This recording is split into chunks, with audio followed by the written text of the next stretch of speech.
Thanks for making the Locked On Ole Miss podcast your first listen every day. We're free and available on all platforms, including YouTube. Subscribe there, please. We're part of the Locked On Podcast Network, your team every day. I'm here with Tom Vanderford. We're going to talk a little bit of Ole Miss football. I know he wasn't on the morning podcast this morning, but we're not going to keep Tom from you. Tom's going to come on and have his say every week. We just wanted to talk about Damon Williams and the Elite 11 this morning as well. Anyway, Tom, how you doing, buddy? Hey, I'm doing wonderful. I like old Damon Williams. I think after the first day, he's 7th in the 11. So, and that's I'll take it. Yeah, and this is, and I try to tell everybody, and people think I'm trying to make excuses for him, but I'm saying, no, this kid is this good, but it's even better when they're actually football's being played. Because exactly. a camp setting is not built for somebody that runs 100 meters in 11 seconds. Right. Those guys, the effect that they would have on a football game, that's not being seen. This is, if you were that pocket passer, that statuesque guy, that Justin Herbert or Josh Allen type to stand back there and throw the football. This judges that. This doesn't judge the runaround stuff that like Patrick Mahomes and Kyler Murray can do. Yeah. Right. It's impressive. But anyway, Tom, the 2024 opponents were released, was that Wednesday? And Ole Miss got, I'm going to be serious. Ole Miss got an unbelievably favorable draw. If you look at it, they play 8 games. I guess down even the location of 6 of them. If you want to go back to Wednesday morning's Locked On Ole Miss podcast, you can see it. The 2 that I missed is I had, I think, Auburn in place of Georgia, and I had Vanderbilt in place of Kentucky for our best case scenario.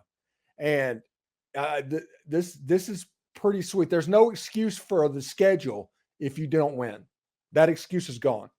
Oh, exactly. And we'll have Walker Howard. Mm-hmm. I imagine that'll be when we start the Walker Howard era. We'll have Quinshon for at least that year. Mm-hmm. And so things look pretty good, another year to build the defense and get used to it. I love the draw. I thought it was awesome. Looking forward to it. Some of my friends were like, man, we really got hoodooed. And I'm like, no, we really didn't. I'm okay with not playing Auburn and Alabama every year. Or Texas and Tennessee. Exactly. Yeah. I'm glad we've got Oklahoma. I kind of knew they'd throw that in there with the whole Levy, and Lane thing. I figured we'd get Oklahoma also. But, I see Texas as a bigger threat in the immediate future than Oklahoma because they've just been recruiting better in the last couple of years. So I think we made out there. But if you look at it, what's weird, if you look at the old divisions, we're playing 4 SEC East teams, 3 SEC West teams, and a Big 12 team. Yeah, it makes no sense. Makes absolutely no sense. And if you look at it, Oklahoma's getting to come to Ole Miss because it's a bucket list thing, because Texas came in 2012. Exactly. So they wanted to give them the SEC treatment. Hey, welcome to the SEC. They also have a road game at Tiger Stadium to get their fan base excited. And their fan base is unbelievably excited, other than the fact that they only have 3 home games because of that stupid neutral site game. Yeah, that stupid neutral site game still goes on because they're both in the SEC now. So it's kind of weird how that works out. But, I mean, Georgia and Florida are in the same boat. So, And A&M and Arkansas, because they want to copy Texas and Oklahoma. Yeah. Because it's like, hey, anyway, I think Jerry Jones is just paying them a ton of money to do that every year. Oh, yeah. So what games coming from this schedule release are you looking forward to? Oh, gosh. I'm looking forward to LSU, of course, State, of course, Oklahoma. Well, I'm not talking about Ole Miss. I'm talking about in the conference. South Carolina. I co-host SEC After Dark with Corey Burton, and he co-hosts his other podcast with a former player from Georgia named Israel Troop. And Israel Troop said his least favorite place to play in the entire SEC was South Carolina. So Ole Miss, if that South Carolina game is in mid-November, which I think it could be, that would help Ole Miss because Clemson's coming up, because that game means everything to South Carolina. But if that game is in September, we've seen what South Carolina looks like in September. We understand that. And it's always kind of wacky games. It's kind of our, well, it won't be at that time, but right now it's our SEC East equivalent of Arkansas. Exactly. But I think it's going to be a good game. They won't have Spencer Rattler. They'll have a new quarterback. Jackson Dart could come back for another year. He'd be a third-year starter. But if he goes on to somewhere else, there's Walker Howard that everybody's going to be pointing to as well. And that could be a very fun game. That one and Arkansas on the road are very fun games. And if Ole Miss is going to make the playoff, both of those have to be wins. Yeah, and we don't traditionally win at USCE, and we don't traditionally win at Arkansas unless it's in Little Rock. We do pretty good in Little Rock. We usually do horrible in Fayetteville, but you never know. You never know. Maybe I can drop a phone call to Bill Flowers to get him ready to go so he can go suit up in Columbia. Hey, there you go. Maybe have Ethan Flatt play with a quarterback. We can go with a three-headed monster. Yeah. You got me feeling it. That, the Jevin Sneed team and all the hype, and we went to South Carolina and just laid a complete egg. Yeah, that 2009 game was just, oh man. But the flip side of that is like what we did in 2020. Yeah. To where South Carolina probably had the better team at that point. But Matt Corral was able to will it in that turnaround game that ended up going to the Outback Bowl that year. A lot of that started with that clipboard flip by Lane Kiffin to Elijah Moore. And, they've played a couple times. Kentucky playing in Oxford, nobody's worried about that. Yeah. State and Oxford, nobody's going to be worried about that one either. If you look at State's schedule, by the time they get to the Egg Bowl, heaven help them. Oh, they're grief up, dude. Yeah, and I do not know. I don't know. I'm sorry. Yeah, I don't know who they made mad at the SEC office, them in Alabama.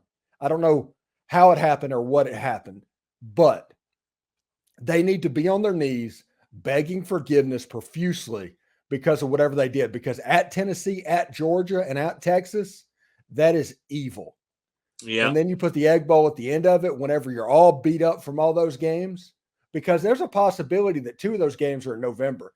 So Mississippi State could be having the November from hell. Right.